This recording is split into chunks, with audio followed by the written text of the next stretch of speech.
Hello மக்களே, எல்லாருக்கும் எப்படி இருக்கீங்க? சூப்பராக இருக்கீங்க அப்படின்னு நம்புகிறோம். இன்றைக்கி என்னப்பா காலையிலேயே தடபடலாம் சூப்பரான கோலமெல்லாம் போட்டு ஸ்டார்ட் பண்ணியிருக்கியா அப்படின்னு நினைக்கிறீங்களா? ஆமாங்க, எனக்கு ரொம்ப ரொம்ப பிடிச்ச கோலம். நான் ஃபஸ்ட்டு போட கற்றுக்கிட்ட கோலமே இந்த கோலம் தாங்க. காலையிலே கோலமெல்லாம் போட்டாச்சு. அடுத்து என்ன, இன்றைக்கி தோட்டத்தில் கொஞ்சம் அதிகமாகவே வேலை செய்ய வேண்டியது இருக்குது. நல்லா தெம்பாக சாப்பிட்டுட்டு அப்படியே தோட்டத்து பக்கம் போயிடலாம் அப்படின்ட்டு தாங்க. வேறு என்ன, இன்றைக்கி வந்துட்டு கொள்ள நாள் ஆச்சு கப்பக்கிழங்கு மீன் குழம்பு சாப்பிட்டு அப்படின்ட்டு கப்பக்கிழங்கு வாங்கிட்டு வந்து அதை அவிக்கிறதுக்கு ரெடி பண்ணிகிட்ருக்கேங்க. சூப்பர் காம்பினேஷனாக இருக்குங்க.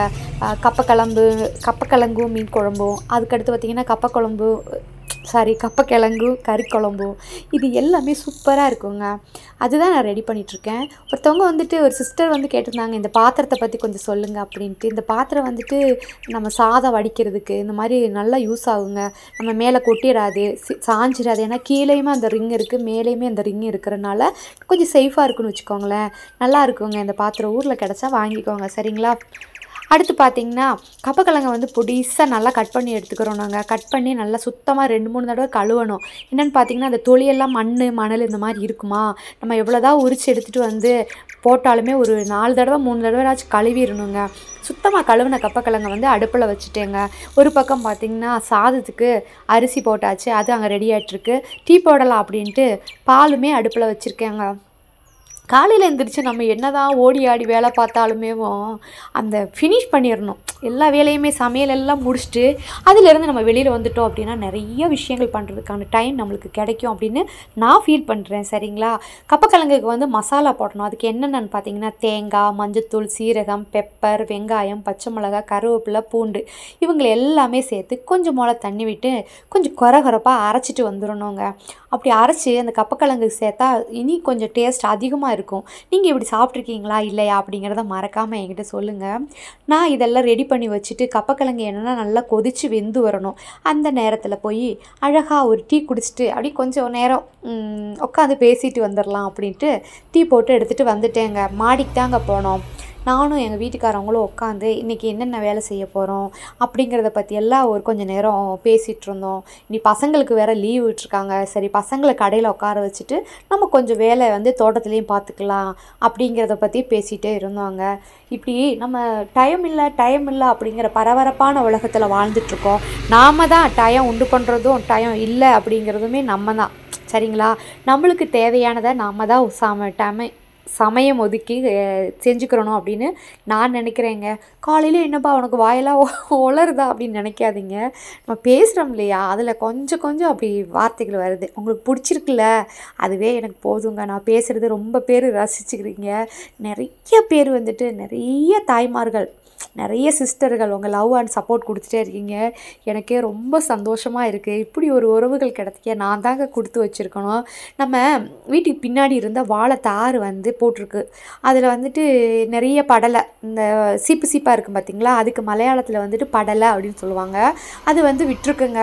இனி வந்து இந்த பூவை நம்ம கட் பண்ணி எடுத்துடணும். அப்போ தான் அந்த வாழைத்தாறு வந்து நல்லா பெருசாகி வரும் அப்படின்னு சொல்லுவாங்க. நான் வந்து அதை கட் பண்ணிட்டேங்க. கட் பண்ணால் அதில் நிறைய தேன் இருக்கும் போல். தேனீக்கள் வந்து மொகியுதுங்க பார்த்தீங்களா, அப்படியே மொய்க்க ஆரம்பிக்கும். சரி, எனக்கே மனசு இல்லை, சரி அங்கேயே இருக்கட்டும், அந்த தேன் குடிக்கிற வரைக்கும், அதுக்கப்புறம் வந்து பூவை எடுத்து பொரியல் பண்ணிக்கலாம் அப்படின்ட்டு அங்கேயே வச்சுட்டேங்க. பாருங்களேன், அந்த தேனீக்கள் வந்து அப்படியே கொயின்னு ஒரு சவுண்டை விட்டுட்டு தேன் எடுத்துகிட்ருக்காங்க. அதை பார்க்கவே அப்படி கண்கொள்ளா காட்சியாக இருந்துச்சுங்க. அடுத்து பார்த்திங்கன்னா இது வந்து கீழே எல்லாம் அங்கே வரைக்கும் தெரியுது பார்த்திங்களா, அது நம்ம தோட்டங்க. அது எவ்வளோ அழகாக இருக்குது. மாடியில் ஒரு ரூம் கட்டி இங்கேயே சமையல் ஆரம்பிச்சிடலாமா அப்படின்னு எங்களுக்கு தோணுச்சுங்க. உடனே நடக்குமா அப்படின்னு கேட்டால் எனக்கு தெரியலைங்க. ஏன்னா கீழேயே நம்ம கிச்சன் வந்துட்டு நம்ம கிச்சன் உள்ளே இருக்குது. அதுக்கப்புறம் நம்ம வீடியோ எடுக்கிறதுக்கு எல்லாம் வசதியாக இருக்கட்டும் சொல்லி தான் நம்ம வெளியில் சமைச்சிட்ருக்கோம். நான் காமிக்கிறேன், என்னோடய கிச்சனை உங்களுக்கு காமிக்கிறேன், சரிங்களா? அப்படியே மாடியிலேருந்து எல்லா இடமே பார்த்தாச்சு. நிறைய பேர் கேட்குறீங்க, உங்கள் பக்கத்தில் வீடு இல்லையா, ஃபுல்லாகவே காடாக இருக்கா, பயமாக இல்லையா அப்படின்னலாம். அப்படியெல்லாம் எதுவுமே இல்லைங்க. எங்களுக்கு இதெல்லாம் பழகி போச்சு இல்லையா. இங்கே பார்த்தீங்கன்னா அங்கே வீடு, பக்கத்தில் மேலே ஒரு வீடு, சுற்றி வீடு இருக்குங்க. என்ன எல்லோரும் 1 ஏக்கரு 2 ஏக்கரு 5 ஏக்கரு அப்படிங்கிற தோட்டத்தில் வந்து வீடு கட்டி இருக்காங்களா? இது வந்து ரோடு. அப்போ ரோட்டு மேலே வந்து கொஞ்சம் வீடுகள்லாம் வரிசையாக இருக்குங்க. நிறைய வீடுகள் இருக்குது. வேலை பார்க்குறவங்க இருக்காங்க, தோட்டத்தில் வேலை பார்க்குறவங்க இருக்காங்க, விவசாயம் பண்ணுறவங்க இருக்காங்க, பசங்களை கானடாவுக்கு விட்டுருக்கவங்க இருக்காங்க. இங்கே பக்கத்துலேயே ஒரு 3 பேர் 4 பேர் என்னமோ எல்லாமே வெளிநாட்டில் தாங்க இருக்காங்க. இருக்கிறது 10 வீடுன்னு வச்சுக்கோங்களேன்.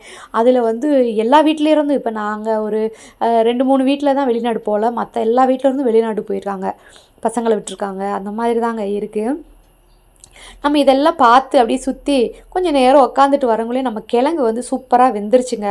கிழங்கு வந்து வடிச்சிருவோமா, நான் சொன்னேன் இல்லையா அந்த பாத்திரத்தெல்லாம் இங்கே போட்டிருக்கேன் பார்த்தீங்களா, இப்படி வடிச்சு விட்டுட்டோம் அப்படின்னா அப்படியே இருந்துக்கிறோம், கீழே கொட்டாது, யாரும் வந்து தட்டினாலும் கீழே விழுகாது, பயமே இல்லை.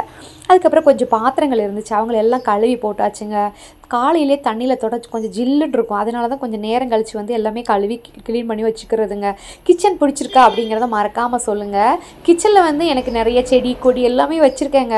அது இன்னும் கொஞ்சம் இருந்ததெல்லாம் கொஞ்சம் வெயில் தேவையில்லையா, அதனால் வெளியில் அடிக்கடி கொண்டு போய் வச்சுட்டு வந்து போடுறாப்புல இருக்குங்க. வண்டி ரோட்டோரத்தில் வீடு அப்படிங்கிறதுனால வண்டி போகிற சவுண்டே பயங்கரமாக இருக்குல்ல. இதுதான் நம்மளுடைய கிச்சன். இனி கொஞ்சம் என்ன சொல்கிறது, கொஞ்சம் அப்படி இப்படி தான் இருக்கும், நீங்கள் பார்த்துக்கோங்க, அட்ஜஸ்ட் பண்ணிக்கோங்க சரிங்களா. எல்லாமே எடுத்து இனி அரேஞ்ச் பண்ணி வைக்கணுங்க. நம்ம கப்பக்கிழங்குல தண்ணியெல்லாம் நல்லா இருத்தாச்சு. இந்த டயத்தில் வந்து மறுபடியும் நம்ம அடுப்பை பற்ற வச்சு அடுப்பில் வச்சுக்கிறணுங்க. வச்சுட்டு பார்த்திங்கன்னா நம்ம அரைச்சிட்டு வந்து வச்சுருந்தோம் இல்லையா, தேங்காய் சீரகம் இதெல்லாமேவும், அவங்கள எல்லாத்தையுமே நம்ம இந்த கப்பக்கிழங்குக்கு சேர்த்துக்கிறணுங்க. இங்கிட்டு பார்த்திங்கன்னா சாதம் வந்துட்டு கொதிக்க ஆரம்பிச்சிருச்சு, நல்லா வெந்துருச்சுங்க. அந்த மூடியை வந்து நான் எடுத்து மாற்றி வச்சுட்டேன். நம்ம அரைச்சிட்டு வந்த விழுதுகளை வந்து கப்பக்கிழங்கு கூட சேர்த்து அந்த மிக்ஸி ஜாரில் கொஞ்சமோல தண்ணி ஊற்றி அதுலேயும் ஊற்றிக்கிறணுங்க. அடுத்து பார்த்திங்கன்னா தேவையான அளவு உப்பு போட்டுருங்க, மறந்துடாதீங்க. எப்பயுமே கிழங்கு வெந்ததுக்கு அப்புறம் தாங்க உப்பு போடணும், அதாவது கொதிக்கும் பார்த்திங்களா, அந்த டயத்தில் உப்பு போட்டால் போதும், அப்போ தான் அந்த கிழங்கு வந்து சீக்கிரம் வேகும் அப்படின்னு சொல்லுவாங்க. உங்களுக்கு எப்படி இந்த ஐடியாலாம் நீங்கள் பண்ணியிருக்கீங்களா இல்லையா அப்படிங்கிறத மறக்காமல் சொல்லுங்கள். நேற்று வந்து மீன் எடுத்துகிட்டு வந்தோம், இன்றைக்கி தோட்டத்து வேலை ஆரம்பிக்கணும்னு முடிவு பண்ணிட்டோம். அப்போ சரி காலையில் கொஞ்சம் தெம்பாக இருக்கணும் இல்லையா, அதனால தாங்க நேற்றே மீன் எடுத்துகிட்டு வந்து நல்லா குழம்பு வச்சாச்சுங்க. சூரை மீன், கேரை மீன் எல்லாம் சொல்லுவாங்களே, நல்லா கறி மாதிரி இருக்கும், அந்த மீன் வந்து குழம்பும், அடுத்து பார்த்திங்கன்னா மத்தி மீன் வந்து வறுவலும் பண்ணி வச்சாச்சு. இனி சாதத்தோடு ரெடிங்க. ஒரு மோர் வந்து கொஞ்சம் போல் தயிர் வெங்காயம் இல்லாட்டி ஏதாச்சும் பண்ணிக்கலாம் அப்படின்னு விட்டாச்சுங்க. வேறு எதுவும் சமைக்கிறதா ஐடியாவே இல்லை. நிறைய பேர் வந்து குடம்புளி கேட்டிருந்தீங்க, எப்படி சமைக்கிறதுப்பா அதை பற்றி கொஞ்சம் சொல்லுங்கள் அப்படின்ட்டு. குடம்புளி வந்து நம்ம குழம்பு வைக்கும் போது நம்ம சாதாரணமாக வெங்காயம் இஞ்சி பச்சை மிளகாய் எல்லாம் வதக்குவோம் இல்லையா, அதே டயத்தில் மசாலா தூளெல்லாம் போட்டு ஊற்றுவோம். அந்த டயத்தில் இந்த குடம்புளியை வந்து கொஞ்சம் போல் ஒரு தண்ணியில் ஊற போட்டு அப்படியே ஊற்றிடுங்க. அது கொதிக்க தான் அந்த புளித்தன்மை வந்து இறங்கிருங்க, சூப்பராக இருக்குங்க. கரைக்காதீங்க, கரைக்கவும் முடியாது, ஏன்னா புளி அப்படியே முழுசாக தான் கிடக்கும், அதனால தாங்க. இங்கிட்டு பார்த்திங்கன்னா நம்ம கப்பக்கிழங்குமே நல்லா அந்த மசாலாலாம் போட்டு இடித்து நல்லா நம்ம களிக்கின்ற மாதிரி அப்படியே கிண்டி எடுத்துட்டோம், ரெடி ஆயிடுச்சுங்க. பசி வேறு வவுத்த கில்லுது. மணி வந்துட்டு இப்போ ஒரு 8:20 ஆயிடுச்சுன்னு நினைக்கிறேங்க. சரி சாப்பிட்றலாம் அப்படின்ட்டு கப்பக்கிழங்கு சுட சுட அந்த வாழை இலையில் வச்சு அந்த கிழங்கை எடுத்து அப்படியே மேலாக நல்லா குழம்பு, மீன் குழம்பு நல்லா உரப்பு புளிப்பு. இந்த குடம்புளிக்கு வந்து ஒரு தனித்துவமே இருக்குதுன்னு நான் நினைப்பேங்க. என்னென்னா குடம்புளி போட்டால் மீன் குழம்பு சாப்பிட்டா அது ஒரு ருசியே தனி ருசிங்க. அப்புறம் ஒரு 2 நாள் 3 நாள் இந்த குழம்பு வச்சுருந்தாலுமே கெட்டு போக மாட்டேங்குது, அதுவும் பார்த்துக்கலாம். சூப்பராக இருக்குங்க இந்த குழம்பு, இந்த குடம்புளி போட்டு வச்சா. நீங்கள் சாப்பிட்ருக்கீங்களா? நம்ம உறவுகள் நிறைய பேர் ஆர்டர் போட்டு குடம்புளி வாங்கியிருக்கீங்க, நீங்கள் எல்லாம் சமைச்சிருக்கீங்களா? உங்களுக்கு பிடிச்சிருக்காது குடம்புளி டேஸ்ட்டு, உங்களுக்கு பிடிச்சிருக்கா அப்படிங்கிறத மறக்காமல் சொல்லுங்கள். இங்கே பார்த்தீங்கன்னா நான் உட்காந்து சாப்பிட ஆரம்பிச்சிட்டேங்க. என்னப்பா இவ்வளோ நீ தான் சாப்பிட போகிறியா அப்படின்னு நினைப்பீங்க. இல்லைங்க, மச்சான் வந்து வீடியோ எடுத்துகிட்ருக்காரு, அவருக்கு எனக்கு சேர்த்து தான் நான் வந்து எடுத்துகிட்டு வந்திருக்கேங்க. மத்தி மீன் வறுவலும் இந்த மீன் குழம்பும் கப்பக்கிழங்கும் தொட்டு தொட்டு சாப்பிட்டா ஆஹா என்ன ஒரு ருசின்னு தெரியுமா, சூப்பராக இருக்குங்க, சொல்ல வார்த்தையே இல்லை, அவ்வளோ ஒரு டேஸ்ட்டாக இருக்குன்னு வச்சுக்கோங்களேன். நீங்கள் இந்த மாதிரி ஒரே ஒரு தடவை சாப்பிட்டு பாருங்கள், அப்புறம் வந்து உங்களுக்கு இதுதான் பிடிக்கும் அப்படின்னு நீங்களே முடிவு பண்ணிடுவீங்க. ஒருத்தவங்க வந்து நம்மகிட்ட சொல்லியிருந்தாங்க, உறவு தான், நம்ம கோவக்காய் பொரியல் பண்ணோம் இல்லையா, அதே மாதிரி பண்ணணும், என் பையனுக்கு பிடிக்காது, ஆனால் நான் இப்படி பண்ணவும் அவங்க விரும்பி சாப்பிட்டாங்க அப்படின்னு சொன்னாங்க. எனக்கு ரொம்ப சந்தோஷமாக இருந்துச்சு. அப்புறம் நம்மளுடைய உறவில் ஒரு குட்டி தம்பிக்கு, தேவராஜ் தம்பி பேர், அவங்களுக்கு இன்றைக்கி பிறந்த நாள். ஹாப்பி பர்த்டே தங்கம், இனிய பிறந்த நாள் நல்வாழ்த்துக்கள் நீங்களுமே சொல்லிடுங்க சரிங்களா. எல்லாமே முடிச்சாச்சு. அதுக்கப்புறம் வந்துட்டு மச்சான் வந்துட்டு கொரியர் போட கிளம்பிட்டாருங்க. கொரியர் போட்டுட்டு வரேன், நீ அதுக்குள்ளே எல்லாம் ரெடி ஆகி நில்லு, நம்ம தோட்டத்துக்கு போயிடுவோம் அப்படின்னாரு. சரிங்க மச்சான் போயிட்டு வாங்க அப்படின்னு அனுப்பிச்சி விட்ருக்காங்க. இன்றைக்கி கொஞ்சம் கார்டனிங் வேலையெல்லாம் பார்த்தா கொஞ்சம் நல்லா இருக்கும் அப்படிங்கிற ஒரு ஐடியா தோணியிருக்கு. என்னென்னா நிறைய செடி தொட்டி அது இதுன்னு எல்லாமே இருக்குது, இப்போ தான் கொஞ்சம் கொஞ்சமாக க்ளீன் பண்ணிட்டு வர்றேன். சரிங்களா? இது எல்லாமே ஒன்றா எடுத்து வச்சுருக்கேன். இன்னைக்கு கொஞ்சம் ஆர்டர் பண்ணி எல்லாமே நல்லா சூப்பராக ரெடி பண்ணணுங்க. கொஞ்சம் செடிகளெல்லாம் நல்லா பூக்க ஆரம்பிச்சிருக்கு. அடுத்து இன்னைக்கு கொஞ்சம் பூச்செடிகளாக வாங்கி வைக்கணும் அப்படின்னு நினச்சிட்ருக்கேங்க. எப்படிங்க உங்களுக்கு பிடிச்சிருக்கா? சரி, இனி கொஞ்ச நேரம் உட்காந்துருந்துட்டோம். பசங்க கூட கொஞ்ச நேரம் பேசிட்டு, சரிப்பா நம்ம வந்துட்டு இந்த வேலைய ஸ்டார்ட் பண்ணுவோம். கார்டனிங் வந்து நான் கொஞ்சம் செட் பண்ணிருவோமா அப்படின்னு கேட்டேன். சரிங்கம்மா அப்படின்னு பசங்களும் சொன்னாங்க. அப்புறம் என்ன நம்ம கூட வேலை செய்ய ஆள் இருக்கு அப்படிங்கும்போது, நம்மளுக்கு இன்னும் கொஞ்சம் ஹாப்பி ஆயிரும் இல்லையா? நம்ம ஒத்தையில வேலை பார்த்தா கொஞ்சம் சங்கட்டமா இருக்கும். அப்புறங்க நான் நல்லாவே வெயிட் போட ஆரம்பிச்சிருக்கேங்க. என்னான்னே தெரியல. பகல்ல வந்துட்டு கொஞ்ச நேரம் தூங்குறேன். அதனாலயோ என்னவோ தெரியல. உங்களுக்கு தெரிஞ்சா நீங்க மறக்காம சொல்லுங்க. சரிங்களா? வெயிட் லாஸ் பண்ணணும்னு ஆசைப்படுறேன். நல்லா வெயிட் லாஸ் பண்ணியிருந்தேன். சமீபமா இந்த 2 வருஷமா அப்படியே ஒவ்வொரு கிலோவா வெயிட் போட்டுட்டே வரேன்னு பார்த்துக்கோங்களேன். ரொம்ப சங்கட்டமா இருக்குங்க இந்த வெயிட் போடுறது. 4 வருஷத்துக்கு 2020க்கு முன்னாடிலாம் நல்லா குண்டா இருந்தேன். அத வந்து கொஞ்சம் குறைச்சேன். மறுபடியும் இப்ப வந்துட்டு வெயிட் போடவும் எனக்கு கொஞ்சம் சங்கட்டமா இருக்குங்க. என்ன பண்றதுன்னே தெரியல. சாப்பிடாம இருந்தா தலை சுத்துது. சாப்பிட்டா வெயிட் போடுது. இதிலேருந்து எப்படி தப்பிக்கிறது? அது மட்டுமே தெரியவே இல்ல. சரி எப்படியா இருந்தாலும் நடந்தாவது, ஓடியாவது வெயிட்ட குறைச்சிரணும்ப்பா சாமி அப்படின்னு சொல்லிட்டு இருக்கேங்க. எப்படியும் நம்ம கட்டப்பாவ கட்டுறதுக்கு என் மச்சான் போறப்ப நான் கூடவே நடந்து போவேன். அந்த நடக்கிறதெல்லாம் பத்தலையோ அப்படிங்கிற மாரி தோணுதுங்க. சரி ஒரு நாளைக்கு வந்து ஒரு 10,000 ஸ்டெப்பாச்சும் நடந்துறணும் அப்படின்னு நெனைப்பேன். "நீ தான் வேலை செய்றியேப்பா ஓடி ஆடி, அப்புறம் என்ன?" அப்படின்னு நெனைப்பீங்க. அதெல்லாம் கணக்கில எடுத்துக்காது போலங்க. நம்ம வந்து ஒர்க் அவுட்டு அப்படிங்கிறத தனி டைமா ஒதுக்கி நம்ம மெயின்டெயின் பண்ணா தான் உண்டு அப்படின்னு தோணுது. சரிப்பா, அது ஒரு பக்கம் இருக்கட்டும். நீ செடி நடுறத பத்தி சொல்லேன் அப்படின்னு பார்க்குறீங்களா? அதாவதுங்க நம்ம வந்து பூச்செடி எது வச்சாலும் இதெல்லாம் போன வருஷத்துல வச்சிருந்த செடி தொட்டி தான். அந்த மண்ணெல்லாம் ரிமூவ் பண்ணிட்டேன். அடுத்து பார்த்தீங்கன்னா, மறுபடியும் ஃபில் பண்ண போறேன். எப்படி பண்றேன் அப்படின்னு பார்த்தீங்கன்னா, ஒரு தொட்டி எடுத்துக்கோங்க. கீழ வந்து தண்ணி ஊத்தினா போறதுக்கு ஹோல் இருக்கான்னு பார்த்துக்கோங்க. அடுத்து பார்த்து இந்த மாரி தேங்காய் நார் இருக்கு பார்த்தீங்களா? அந்த தேங்காய் நார போட்டுக்கோங்க. தேங்காய் நாரு, காஞ்ச இலைகள் அந்த மாரி இருக்கும் பார்த்தீங்களா? அது எல்லாமே அடியில போட்டுக்கலாம். போட்டுட்டு மண்ணுல வந்து கொஞ்சமோல மணல் மிக்ஸ் பண்ணி போட்டு விடுங்க. சாணி இருந்தா சாணியுமே சேர்த்துக்கலாம். இல்லப்பா என்கிட்ட சாணி இல்ல அப்படின்னா என்ன பண்றது? அப்படின்னு நினைக்கக்கூடாது. சாணிக்கு சாணி தான் உரமா கிடைக்கும்.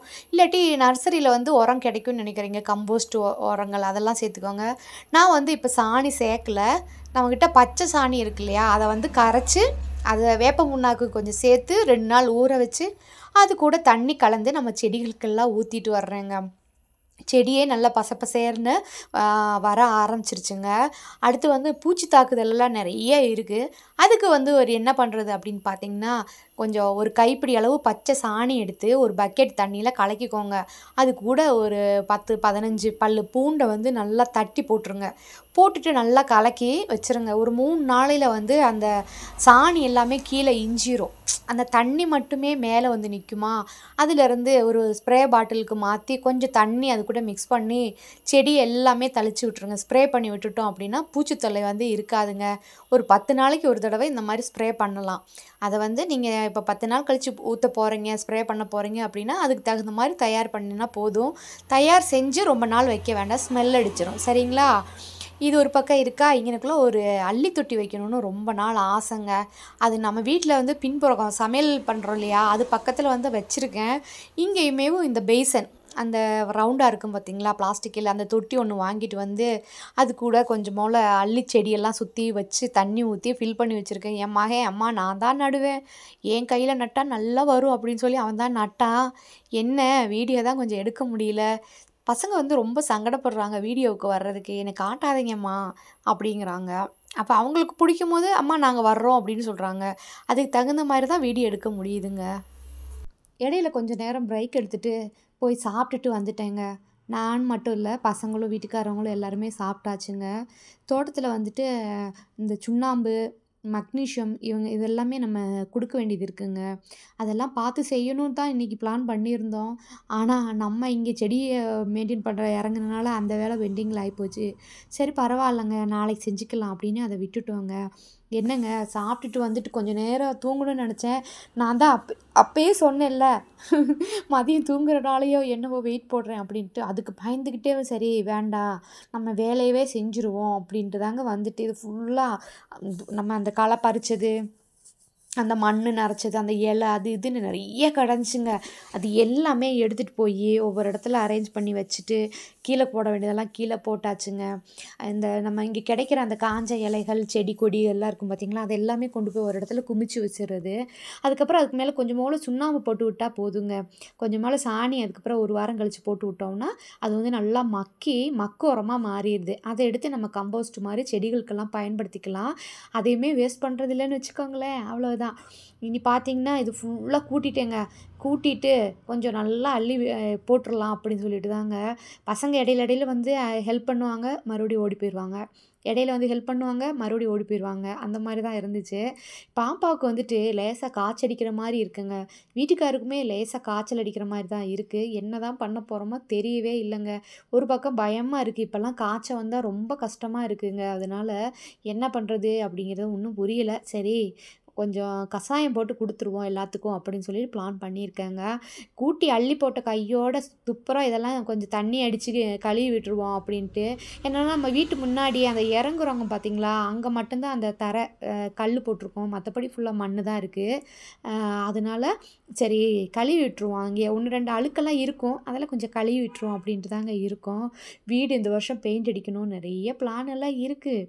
ஒவ்வொன்றா நிறைவேறிட்டே வரும். சரிங்களா? நம்ம எவ்வளோ தூரம் ஆசைப்படுறோமோ அதுக்கு தகுந்த மாதிரி தான் ஒவ்வொரு விஷயம் பண்ண முடியும். அதனால் நம்ம நினச்சிட்டே இருக்கணும், என்ன விஷயம் பண்ண போகிறோம், என்ன விஷயம் செய்யணும் அப்படின்னு. நம்ம நினைக்கிறது தாங்க அது வந்து செயலாக மாறுது அப்படின்னு நான் நினைக்கிறேன். உங்களுக்கு எப்படி? மறக்காமல் சொல்லுங்கள். இது பார்த்தீங்களா, இதெல்லாம் வந்து அந்த கல்லுக்குள்ளே வந்து குட்டி குட்டியாக களை இருக்குங்க. அது எல்லாமே பிடுங்கணும். இன்றைக்கி முடியாது. என்னென்னா நான் இதெல்லாம் பார்க்கறதுக்கு தான் கொஞ்சோண்டு வேலை செஞ்சு வீடியோ காமிச்சிருக்கேன். மற்றபடி இது காலையில் ஆரம்பித்த வேலைங்க. எனக்கு 4 மணி வரைக்குமே இருந்துச்சுன்னு பார்த்துக்கோங்களேன். இதெல்லாம் கையிலே பறித்து தானே நம்ம ஒவ்வொன்றா க்ளீன் பண்ணி எடுத்து போட்டுகிட்டே இருக்கோம். ஆனால் எனக்கு ஒரு சந்தோஷங்க. இதெல்லாம் அரேஞ்ச் பண்ணி வைக்கவும் ரொம்ப சூப்பராக இருந்துச்சு. இந்த செடியில் நிறைய செடி வந்துட்டு பட்டு போயிடுச்சுங்க. இனிமேல் கொஞ்சம் செடியெல்லாம் பராமரித்து நல்லபடியாக கொண்டு வரணும் அப்படிங்கிற ஒரு இதுக்கு முடிவுக்கு வந்திருக்கேன்னு வச்சுக்கோங்களேன். இதெல்லாம் பாருங்களேன் ரொம்ப அழகாக இருக்குல்ல. ஹேங்கிங் போட்டுன்னு சொல்லுவாங்க, ஹேங் பண்ணி விடுறது. அதுக்குமே தண்ணியெல்லாம் ஊற்றியாச்சுங்க. ஒரு கொஞ்சம் கொஞ்சமாக இந்த மரத்துலலாம் சுற்றி ஹேங்கிங் போட்டு தொங்க விடலாம் சொல்லி தான் எல்லாமே பிளான் பண்ணி வச்சுருக்கேன். தண்ணி அடிக்கவும் அந்த மழை பெஞ்சா எப்படி இருக்கும் அந்த மாதிரி இருக்குங்க. ரொம்ப சூப்பராக இருந்துச்சு. இங்கே பாருங்களேன், இது வந்து இந்த மரத்தில் தண்ணி அடிப்போம். ட்ரீ மரம், சைப்ரஸ் இந்த மரத்துக்கு பேர். சைப்ரஸ் மறந்துடாதீங்க. இந்த பொக்கை பூ மாலை இதுக்கெல்லாம் இப்போ பயன்படுத்துகிறாங்க இல்லையா, அந்த செடி தான் இது. 2 மரம் தான் வாங்கி வச்சுருக்கேன். இனி 2 மரம் வாங்கி அந்த சைடு வைக்கணும்னு பிளான் பண்ணியிருக்கேங்க. அதில் தண்ணி ஊற்றும் போது பாருங்களேன் சூப்பராக இருக்குல்ல. அப்படியே ஒரிஜினல் மழை பெஞ்ச மாதிரியே இருக்குங்க. இங்கே பாருங்கவே அப்படியே மழை துளி விழுகிற மாதிரியே இருக்குது. ரொம்ப பிடிச்சிருந்துச்சுங்க.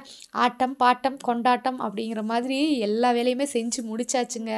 தண்ணி வேறு அடித்து அதெல்லாமே கழுவி விட்டாச்சா, கரெக்டாக கரண்டும் போயிடுச்சு. நன்றி கடவுளே அப்படின்னு சொல்லிட்டு அதை விட்டுட்டு சரி உள்ளே போயிட்டு அடுத்து நீ டீ போடுற வேலை பார்க்கணும். அடுத்து வந்துட்டு நைட்டுக்கானதெல்லாம் ரெடி பண்ணி வச்சுட்டோம் அப்படின்னா இன்றைக்கி கொஞ்சம் பேக்கிங் வேலை வேறு இருக்குது. அதையுமே செஞ்சுருவோம் அப்படின்னு சொல்லிட்டு தாங்க அதுவுமே செஞ்சிட்ருக்கோம். நிறைய பேர் பட்டை கிராம்பு எல்லாம் கேட்குறீங்க. இதாங்க நம்ம கொடுக்குற பட்டை. பாருங்களேன் சூப்பராக இருக்கா. இது வந்துட்டு ரொம்ப நல்லா வாசமாகவே இருக்குங்க இந்த பட்டை. ஆனால் இந்த பட்டை நம்மளோடது இல்லை, நம்ம வெளியில் வாங்கி தான் கொடுக்குறோம். சரிங்களா? இந்த கிராம்பு நம்மளோடது இல்லை, நம்ம வெளியில் தான் வாங்கி கொடுக்குறோம். நம்மளுடைய ப்ராடக்ட் என்னன்னு பார்த்தீங்கன்னா கொடம்புளி, ஏலக்காய், மிளகு இது 3 மட்டும்தான். கிராம்பு பட்டை நம்ம வெளியில் தான் வாங்கி கொடுக்குறோம். சரிங்களா? கீழே வந்துட்டு ஃபஸ்ட்டு கமெண்ட்டில் வந்து பின் பண்ணி வைக்கிறேன். அதில் வந்து நம்பர் கொடுக்குறேன். அந்த நம்பரில் நீங்கள் வாட்ஸ்அப்பில் மெசேஜ் போடுங்க. சரிங்களா? இந்த விலை லிஸ்ட்டு வந்து உங்களுக்கு அனுப்பிச்சி வைப்போம். அப்போ வந்துட்டு அதை பார்த்துட்டு நீங்களே அதை ஜிபே பண்ணி விட்ருங்க. 1 கிலோவுக்கு கீழே எவ்வளோ வந்தாலுமே ரூ. 70. 1 கிலோவுக்கு மேலே எவ்வளோ வந்தாலுமே அடுத்த அந்த 1 கிலோவுக்கான சார்ஜஸ் பண்ணப்படும். சரிங்களா? நம்ம வந்துட்டு கொரியர் சர்வீஸில் போடலை, இந்தியன் போஸ்ட்டில் தான் போடுறோம். சரிங்களா? அதனால வந்துட்டு உங்களுக்கு வந்து சேர்கிறதுக்கு ஒரு 3 நாள் 5 நாள் 4 நாள் கூட ஆகலாம்.